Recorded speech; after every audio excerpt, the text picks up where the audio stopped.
नमस्कार। चैप्टर 6 का द्वितीय क्रियाएँ जो हैं इसका हम सेकंड पार्ट आज अध्ययन करेंगे। इसमें विनिर्माण हम पढ़ चुके थे, अनियमित भौगोलिक वितरण, वर्गीकरण, प्रौद्योगिकी नवाचार, बाजार अभिगम्यता, सरकारी नीति, ये सारी चीज़ें हम लोग फर्स्ट पार्ट में पढ़ चुके हैं। हम सेकंड पार्ट करते हैं इसका आज। कुटीर उद्योग, यह निर्माण की सबसे छोटी इकाई है।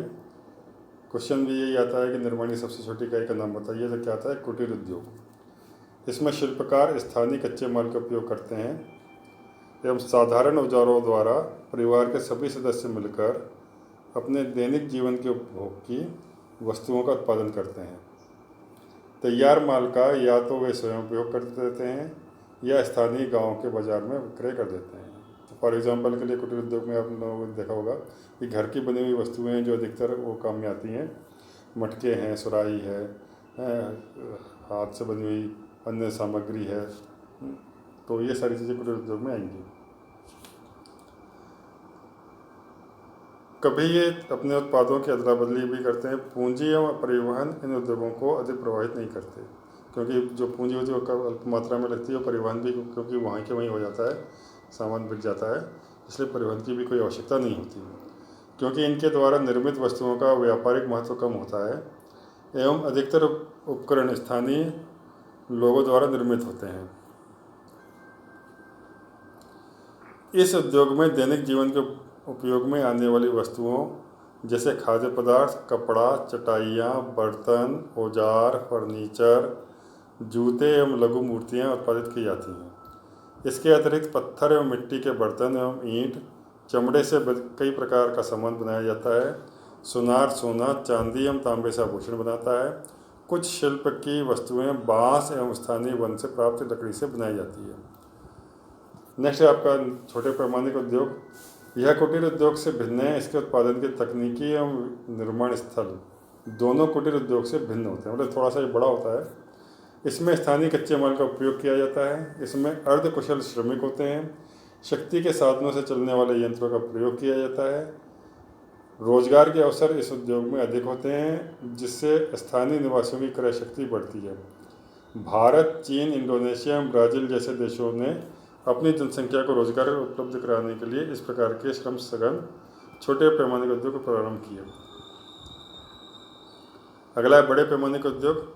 बड़े पैमाने के उद्योग के लिए विशाल बाजार, क्योंकि इसमें बाजार की आवश्यकता होगी, इंटरनेशनल लेवल तक भी होता है। इसमें विभिन्न प्रकार का कच्चा माल इस्तेमाल किया जाता है। शक्ति के साधन का बहुत बड़े पैमाने पर उपयोग किया जाता है। इसमें जो लेबर चाहिए वो कुशल श्रमिक चाहिए। विकसित प्रौद्योगिकी, मतलब जो नई टेक्नोलॉजी चाहिए। अगर नई टेक्नोलॉजी होगी जब भी जाकर के इसमें सामान बन सकता है, उत्पादन हो सकता है। अधिक उत्पादन एवं अधिक पूंजी की आवश्यकता होती है। पिछले 200 वर्षों में इसका विकास हुआ है। पहले यह उद्योग ग्रेट ब्रिटेन, संयुक्त राज्य अमेरिका के पूर्वी भाग एवं यूरोप में लगाए गए थे, परंतु वर्तमान में इसका विस्तार विश्व के सभी देशों में हो चुका है। ये जापान में एक मोटर निर्माण कंपनी है। तमिलनाडु की नीलगिरी पहाड़ियों में चाय बागान तथा कारखाना हैं। विश्व के प्रमुख औद्योगिक प्रदेशों को उनके वृहद पैमाने पर किए गए निर्माण के आधार पर 2 भागों में बांटा गया है। नंबर 1 है परंपरागत वृहद औद्योगिक प्रदेश, जिसके समूह कुछ अधिक विकसित देशों में हुए हैं। दूसरा है उच्च प्रौद्योगिकी वाले वृहद औद्योगिक प्रदेश, जिनका विस्तार कम विकसित देशों में हुआ है। नेक्स्ट है कच्चे माल पर आधारित उद्योग। तो ये 4 तरह के हैं। कृषि आधारित है, खनिज आधारित है, रसायन आधारित है, वन आधारित है, 5वां भी है इसमें पशु आधारित। तो कृषि आधारित उद्योग में इसमें प्रमुख रूप से शक्कर, अचार, फलों के रस, पेय पदार्थ, मसाले, तेल एवं वस्त्र, ये सारी चीज़ें आ जाती हैं। भोजन प्रसंस्करण, फूड प्रोसेसिंग। कृषि से तैयार खाद्य में मलाई का उत्पादन, डिब्बा खाद्य, फलों से खाद्य तैयार करना है, मिठाइयाँ सम्मिलित की जाती हैं। खाद्य को सुरक्षित रखने की कई विधियाँ प्राचीन काल से चली आ रही हैं, जैसे उनको सुखाकर, सधान कर या अचार के रूप में तेल या सिरका आदि डाल करके उसको प्रसंस्कृत किया जाता है। पर इन विधियों का औद्योगिक क्रांति के पूर्व सीमित उपयोग ही होता था। कृषि व्यापार एक प्रकार की व्यापारिक कृषि है जो औद्योगिक पैमाने पर की जाती है। इसका वित्त पोषण प्राय वह व्यापार करता है जिसकी मुख्य रुचि कृषि के बाहर हो। कृषि व्यापार फार्म से आकार में बड़े, यंत्रीकृत, रसायनों पर निर्भर एवं अच्छी संरचना वाले होते हैं। इनको कृषि कारखाने भी कहा जाता है। तो कृषि कारखाना क्वेश्चन भी आता है, कृषि कारखाना क्या है, तो इसमें आपको ये आंसर लिख सकते हैं। अगला है खनिज आधारित उद्योग। इन उद्योगों में खनिजों को कच्चे माल के रूप में उपयोग किया जाता है। कुछ उद्योग लोह अंश वाले धात्विक खनिजों का उपयोग करते हैं, जैसे कि लौह इस्पात उद्योग, जबकि कुछ उद्योग अलोह धात्विक खनिजों का उपयोग करते हैं, जैसे एल्यूमिनियम, तांबा एवं जवाहरात उद्योग। सीमेंट, मिट्टी के बर्तन आदि उद्योगों में धात्विक खनिजों का उपयोग किया जाता है। नेक्स्ट, रसायन आधारित उद्योग। इस प्रकार के उद्योग में प्राकृतिक रूप में पाए जाने वाले रासायनिक खनिजों का उपयोग किया जाता है, जैसे पेट्रो रसायन उद्योग में खनिज तेल का उपयोग होता है। नमक, गंधक एवं पोटाश उद्योग में प्राकृतिक खनिजों को काम में लेते हैं। कुछ रासायनिक उद्योग लकड़ी एवं कोयले से प्राप्त कच्चे माल पर भी निर्भर हैं। रसायन उद्योग के अन्य उदाहरण कृत्रिम रेशे बनाना, प्लास्टिक निर्माण आदि है। वनों पर आधारित उद्योग में देखो फर्नीचर बनाए जाते हैं। कागज के उद्योग के लिए लकड़ी का इस्तेमाल किया जाता है। बांस है, घास है, लाख का उद्योग इसमें आ जाते हैं। पशु आधारित उद्योग में चमड़ा है, ऊन है और हाथी दांत का प्रयोग किया जाता है। हाथी दांत का भी इस्तेमाल किया जाता है। नेक्स्ट, उत्पाद आधारित उद्योग। तो आपने कुछ मशीनें एवं औजार देखे होंगे जिनके निर्माण में लौह इस्पात का प्रयोग कच्चे माल के रूप में किया जाता है। लौह इस्पात स्वयं में एक उद्योग है। वे उद्योग जिनके उत्पाद को अन्य वस्तुएं बनाने के लिए कच्चे माल के रूप में प्रयोग में लाया जाता है, उन्हें आधारभूत उद्योग कहते हैं। तो क्वेश्चन जरूर आता है कि आधारभूत उद्योग कौन से कहलाते हैं। तो आधारभूत उद्योग में लोहा इस्पात उद्योग का नाम जरूर आता है, क्योंकि लोहा इस्पात के द्वारा ही अन्य मशीनें तैयार की जाती हैं। फैक्ट्रियाँ, इंडस्ट्रीज सब में लोहा इस्पात का इस्तेमाल किया जाता है। तो ये आधारभूत बेसिक नीड्स में आ जाता है। उपभोक्ता वस्तु उद्योग के ऐसे सामान का उत्पादन करते हैं जो प्रत्यक्ष रूप में उपभोक्ता द्वारा उपभोग कर लिया जाता है। उदाहरण के तौर पर रोटी एवं बिस्कुट, चाय, साबुन, लिखने के लिए कागज़, टेलीविज़न एवं श्रृंगार सामान इत्यादि का उत्पादन करने वाले उद्योगों को उपभोक्ता माल बनाने वाले या अथवा गैर आधारभूत उद्योग कहा जाता है। तो गैर आधारभूत उद्योग का भी पता पड़ेगा, जिसमें रोटी है, बिस्किट है, चाय, साबुन, ये सारे उत्पादन जो होते हैं वो गैर आधारभूत उद्योग कहलाते हैं। स्वामित्व के आधार पर उद्योग। तो स्वामित्व के आधार पर तीन तरह के उद्योग होते हैं। एक तो सार्वजनिक क्षेत्र के उद्योग होते हैं जो सरकार के अधीन होते हैं। निजी क्षेत्र के उद्योगों का स्वामित्व व्यक्तिगत निवेशकों के पास होता है। और संयुक्त क्षेत्र में संयुक्त कंपनियों के द्वारा या निजी एवं सार्वजनिक क्षेत्र की कंपनियों के द्वारा संयुक्त प्रयासों द्वारा किया जाता है। परंपरागत बड़े पैमाने वाले औद्योगिक प्रदेश, यह भारी उद्योग के क्षेत्र होते हैं जिसमें कोयला खदानों के समीप स्थित धातु पिघलाने वाले उद्योग, भारी इंजीनियरिंग, रसायन निर्माण, वस्त्र उत्पादन इत्यादि का कार्य किया जाता है। इन्हें धुएं की चिमनी वाले उद्योग भी कहते हैं। तो क्वेश्चन आता है कि धुएं की चिमनी वाला उद्योग क्या है। तो परंपरागत बड़े पैमाने वाले उद्योगों को धुएं की चिमनी वाले उद्योग कहते हैं, क्योंकि इसमें कोयले का इस्तेमाल किया जाता है धातु को पिघलाने के लिए। परंपरागत औद्योगिक प्रदेशों के निम्न पहचान बिंदु हैं। निर्माण उद्योगों में रोजगार का उत्पादन ऊंचा होता है। उच्च गृह घनत्व, जिसमें घर घटिया प्रकार के होते हैं, सेवाएं अपर्याप्त होती हैं। वातावरण इनका अनाकर्षक होता है, गंदगी ज़्यादा होती है, प्रदूषण ज़्यादा होता है। बेरोजगारी की समस्या होती है, उत्प्रवास होता है, एक स्थान से दूसरे स्थान चले जाते हैं। विश्वव्यापी मांग कम होने से कारखाने बंद होने के कारण परित्यक्त भूमि का क्षेत्र है। जर्मनी का रूहर कोयला क्षेत्र। तो रूहर कोयला क्षेत्र कहाँ पर है? जर्मनी में है। ये भी एक नंबर के क्वेश्चन में आता है। यह लंबे समय से यूरोप का प्रमुख औद्योगिक प्रदेश रहा है, अब नहीं है। कोयला, लोहा एवं इस्पात यहाँ अर्थव्यवस्था का प्रमुख आधार रहा है, पर कोयले की मांग में कमी आने के कारण उद्योग संकुचित होने लगा। यहाँ लौह अयस्क समाप्त होने पर भी जलमार्ग से आयातित अयस्क का प्रयोग करके उद्योग कार्यशील रहा है। जर्मनी के इस्पात उद्योग का 80% रूहर से प्राप्त होता है। औद्योगिक ढांचे परिवर्तन के कारण कुछ क्षेत्रों के उत्पादन में गिरावट आई है एवं प्रदूषण व औद्योगिक अपशिष्ट की समस्या भी होने लगी है। तो मतलब यहाँ पर ज़्यादा उद्योग धंधे लगने के कारण क्या होने लग गया है? प्रदूषण और औद्योगिक अपशिष्ट का मतलब उद्योग धंधों से बचा हुआ जो कूड़ा कचरा होता है उसको औद्योगिक अपशिष्ट कहते हैं। अब रुहर के भविष्य की संपन्नता कोयले व इस्पात के बजाय नए उद्योग जैसे ओपेल कार, तो ओपेल कार का कारखाना कहाँ पर है? जर्मनी में है, रुहर क्षेत्र में है, बनाने का विशाल कारखाना, नए रासायनिक संयंत्र, विश्वविद्यालय इत्यादि पर आधारित है। यहाँ खरीदारी के बड़े बड़े बाजार बन गए हैं, जिसमें एक नया रुहर भूदृश्य विकसित हो रहा है। उच्च प्रौद्योगिकी उद्योग की संकल्पना। निर्माण क्रियाओं में उच्च प्रौद्योगिकी नवीनतम पीढ़ी है। इसमें उन्नत वैज्ञानिक एवं इंजीनियरिंग उत्पादों का निर्माण गहन शोध एवं विकास के प्रयोग द्वारा किया जाता है। संपूर्ण श्रमिक शक्ति का अधिकतर भाग व्यवसायिक को बोलते हैं सफ़ेद कॉलर जॉब्स, ठीक है, याद रखना है, श्रमिकों का होता है।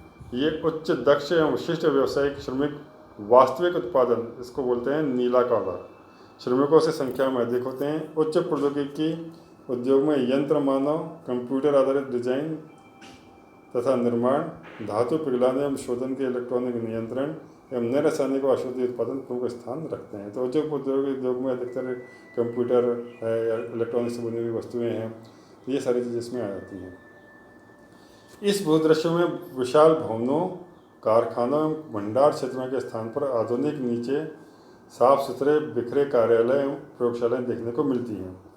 इस समय जो भी प्रादेशिक व स्थानीय विकास की योजनाएं बन रही हैं, उनमें नियोजित व्यवसाय पार्क का निर्माण किया जा रहा है।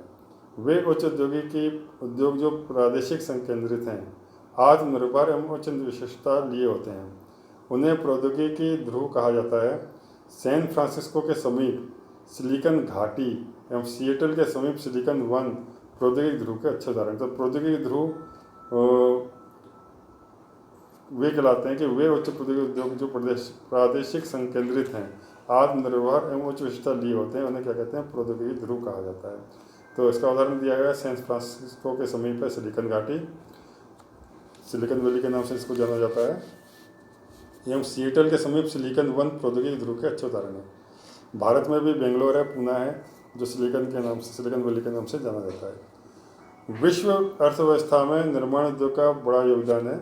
लौह इस्पात, वस्त्र, मोटर गाड़ी निर्माण, पेट्रो रसायन एवं इलेक्ट्रॉनिक्स विषय के प्रमुख निर्माण उद्योग। लौह इस्पात उद्योग सभी उद्योगों का आधार है, इसलिए इसे आधारभूत उद्योग भी कहा जाता है। यह आधारभूत इसलिए है क्योंकि यह अन्य उद्योगों जैसे कि मशीन और औजार जो आगे उत्पादों के लिए प्रयोग किए जाते हैं को कच्चा माल प्रदान करता है। तो बिना लोहे के या लौह इस्पात के आप किसी भी मशीन को नहीं बना सकते, इसलिए इसे आधारभूत उद्योग कहते हैं। इसे भारी उद्योग भी कहते हैं क्योंकि इसमें बड़ी मात्रा में भारी भरकम कच्चा माल उपयोग में लाया जाता है, क्योंकि इसमें वजन होता है, इसलिए इसको भारी उद्योग भी कहा जाता है। लोहा निकालने के लिए लोहे इसको झोंका भट्टियों में कार्बन एवं चूना के साथ पत्थर प्रगलन किया जाता है। पिघला हुआ लोहा बाहर निकलकर जब ठंडा हो जाता है तो उसे कच्चा लोहा कहते हैं। इसी कच्चे लोहे में अगर मैग्नीज मिला दिया जाए तो इसका बन जाता है इस्पात बन जाता है। तो इस्पात बनाने के लिए मैग्नीज की आवश्यकता होती है। परंपरागत रूप से बड़े इस्पात उद्योग की स्थिति कच्चे माल के स्रोत के समीप ही रही है, जहाँ लोहा या कोयला, मैग्नीज और चूना पत्थर आसानी से उपलब्ध हो जाता है, या यह ऐसे स्थान पर भी अवस्थित हो सकता है जहाँ कच्चा माल आसानी से पहुँचाया जा सके। तो ट्रांसपोर्ट सिस्टम वहाँ पर अच्छा होना चाहिए, रेलवे लाइन के आसपास इसको स्थापित कर सकते हैं। परंतु छोटे इस्पात कारखाने जिनका निर्माण और प्रचालन कम महंगाई की अवस्थिति के लिए कच्चे माल की अपेक्षा बाजार के समीप होना अधिक महत्वपूर्ण होता है, क्योंकि कच्चे माल के रूप में रद्दी धातु बाजार से उपलब्ध हो जाती है। परंपरागत रूप से अधिकतर इस्पात का उत्पादन विशाल संगठित संयंत्रों द्वारा ही किया जाता था, पर अब छोटे इस्पात संयंत्र जिनमें केवल एक प्रक्रिया इस्पात निर्माण होता है अधिक लगने लगे हैं। वितरण, यह एक जटिल उद्योग है जिसमें अधिक पूंजी की आवश्यकता होती है तथा उत्तरी अमेरिका, यूरोप एवं एशिया के विकसित देशों में इसका केंद्रीकरण है। संयुक्त राज्य अमेरिका में लौह इस्पात का उत्पादन करने वाले प्रमुख क्षेत्र उत्तर एपलोशियन प्रदेश, जिसको पिट्सबर्ग कहा जाता है, महान झील क्षेत्र शिकागो, गेरी, इरी, क्लीवलैंड, लोरेन, बफेलो एवं जूलियत है तथा एटलांटिक तट है। इनके अतिरिक्त इस उद्योग का विस्तार दक्षिणी राज्य अलाबामा में भी हुआ है। पिट्सबर्ग क्षेत्र का महत्व अब घट रहा है एवं इस क्षेत्र को जंग का कटोरा के नाम से पुकारा जाता है। तो क्वेश्चन बन गया है यहाँ पर फिर से कि जंग का कटोरा किसे कहते हैं, तो आंसर इसका पीट्सबर्ग को। यूरोप में Great Britain, Germany, Belgium, Luxembourg, Netherland और सोवियत रूस इसके मुख्य उत्पादक हैं। ग्रेट ब्रिटेन में बर्मिंघम एवं शेफील्ड, जर्मनी में ड्यूसबर्ग, डोरेटमुंड, डुसोल्डोर्फ एवं एसेन, फ्रांस में ली क्रूसोट एवं सेंट एंटनी, सोवियत रूस में मॉस्को, सेंट पीटर्सबर्ग, लिपेटस्क एवं तुला, एशिया महाद्वीप में जापान में नागासाकी एवं टोक्यो, योकोहामा, चीन में शंघाई, भारत में जमशेदपुर, कुल्टी, बुरहानपुर, दुर्गापुर, राउरकेला, भिलाई, बोकारो। यहाँ पर सभी जगहों जो भारत के जो इंडस्ट्रियल एरिया है जहाँ पर लोहा इस्पात उद्योग लगा हुआ है, ये बहुत इंपॉर्टेंट चीज़ है। तो भारत में फिर से इसको देख लेते हैं। जमशेदपुर, कुल्टी, बुरहानपुर, दुर्गापुर, राउरकेला, भिलाई, बोकारो, सलेम, विशाखापट्टनम, भद्रावती प्रमुख केंद्र हैं। उपरोक्त सभी केंद्रों को अपने एटलस में देखिए और इसके एटलस में देख करके नक्शे में भी भरना है। सूती कपड़ा उद्योग, इस उद्योग में सूती कपड़े का निर्माण, हथकरघा, बिजली करघा एवं कारखानों में किया जाता है। हथकरघा क्षेत्र में अधिक श्रमिकों की आवश्यकता होती है, यह अर्धकुशल श्रमिकों को रोजगार प्रदान करता है। पूंजी की आवश्यकता भी इसमें कम होती है। स्वतंत्रता के आंदोलन में महात्मा गांधी ने खादी के उपयोग पर बल दिया था, जिसमें लोगों को रोजगार अधिक से अधिक मिल सके। तो सूती निर्माण का ये भारहीन उद्योग कहलाता है, क्योंकि इसमें सारा का सारा माल इस्तेमाल किया जा सकता है इसका। तो सूती वस्त्र निर्माण के लिए कच्चे माल के रूप में अच्छी किस्म की कपास चाहिए। विश्व के 50% से अधिक कपास का उत्पादन भारत, चीन, संयुक्त राज्य अमेरिका, पाकिस्तान, उज्बेकिस्तान एवं मिस्र में किया जाता है। ग्रेट ब्रिटेन, उत्तर पश्चिमी यूरोप के देश एवं जापान भी आयातित धागे से सूती कपड़े का उत्पादन करते हैं। अकेला यूरोप विश्व का लगभग आधा कपास आयात करता है। वर्तमान में इस उद्योग को कृत्रिम रेशे से प्रतिस्पर्धा करनी पड़ रही है, जिसके कारण अनेक देशों में इसमें नकारात्मक प्रवृत्ति देखी जा रही है। वैज्ञानिक प्रगति एवं तकनीकी सुधारों से उद्योगों की संरचना में परिवर्तन होता है। उदाहरण के तौर पर द्वितीय विश्व युद्ध से लेकर 70 के दशक तक जर्मनी ने इस उद्योग में काफ़ी प्रगति की, पर अब इसके उत्पादन में कमी आ रही है। यह उद्योग उन कम विकसित देशों में स्थानांतरित हो रहा है जहाँ श्रम लागत कम है। ये चैप्टर आपका फिनिश हो गया। यहाँ पर दोनों पार्ट आप लोग इसके जरूर देखें। निम्नलिखित पर लगभग 30 शब्दों में टिप्पणी कीजिए। उच्च प्रौद्योगिकी उद्योग, विनिर्माण, स्वतंत्र उद्योग, ये क्वेश्चन करने हैं आप लोगों को। 150 शब्दों वाले क्वेश्चन है। प्राथमिक और द्वितीयक गतिविधियों में क्या अंतर है? विश्व के विकसित देशों के उद्योगों के संदर्भ में आधुनिक औद्योगिक क्रियाओं की मुख्य प्रवृत्तियों की विवेचना कीजिए। अधिकतर देशों में उच्च प्रौद्योगिकी उद्योग प्रमुख महानगरों के प्रदेश क्षेत्रों में ही क्यों विकसित हो रहे हैं, इसकी व्याख्या करनी है। अफ्रीका में अपरिमित प्राकृतिक संसाधन है, फिर भी औद्योगिक दृष्टि से यह बहुत पिछड़ा महाद्वीप है, समीक्षा कीजिए। तो इन क्वेश्चनों के सभी बच्चे आंसर